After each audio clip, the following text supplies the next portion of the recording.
Hi, I'm Mia Togo, and welcome to the Processing Playground. So, the topic today is confusion. Confusion versus clarity. I think all of us left to our own devices would love to have clarity all of the time. But unfortunately, life just doesn't work that way. And so we have these different tools and different practices to help us get clear on the choices we make. And that's not always an easy thing to do. So we have to develop, and that's part of the playground, developing skills, rinsing skills, different internal skills, how to deal with some of the more difficult choices we have to make in our lives. And sometimes they're even really simple choices. But I've found that the confusion comes when there's some kind of truth that we need to see, we need to look at, we need to process, but it's uncomfortable and it can trigger. And in that trigger, it's like, it's easier to go and project it or to spin it or to avoid it altogether. But at the end of the day, the truth is still the truth. So to really get to that clear place of like, what is it that I need to see? What is it that I need to feel? Oftentimes we have to take all of that energy we're putting out and spin it back in, turn it back inward, and really shift that lens. And in that lens, we can slow down and ask ourselves some of like these uncomfortable truths. What is it bringing up? What am I afraid of? Is there something that's hurting? And if we avoid the truth, if we avoid that deeper calling, that confusion can spin us in a lot of different directions. And usually that spin is just taking one feeling that we haven't wanted to look or feel because it may be uncomfortable, and it can spin and spin until we feel completely at a loss and out of control, and we even might get a little angry and pissed off about it because like I just don't feel like I have a grip and a handle on life. So if you can take that, check in and go, let me feel and really tune in to maybe something I've been avoiding.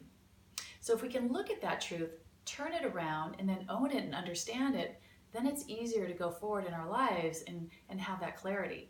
So the question is, I'm putting it out to you because I know it's something I have to tune into every single day.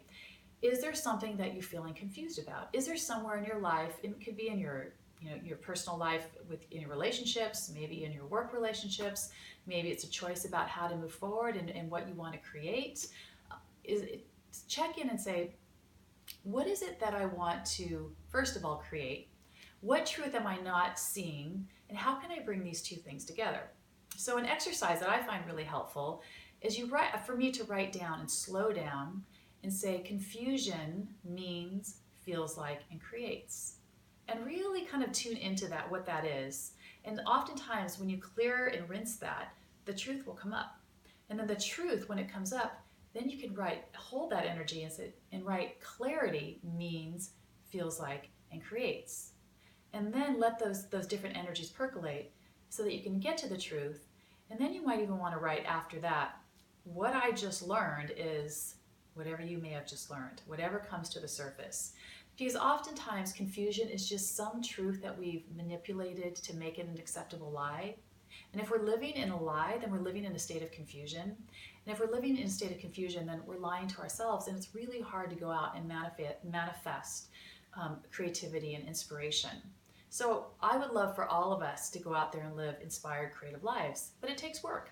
And it takes getting uncomfortable. And oftentimes it takes slowing down and looking at the shadow, the confusion, what's being held here, free that up so that I can go towards what I want to create, and then bring it all together and hold that space so that when we do get lost or we kind of find those difficult situations, we have more navigational skills so that we can navigate the outer world with a little more clarity from our inner world.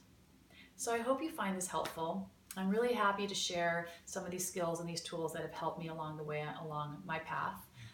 And I hope you tune in for the next one. Have a wonderful week.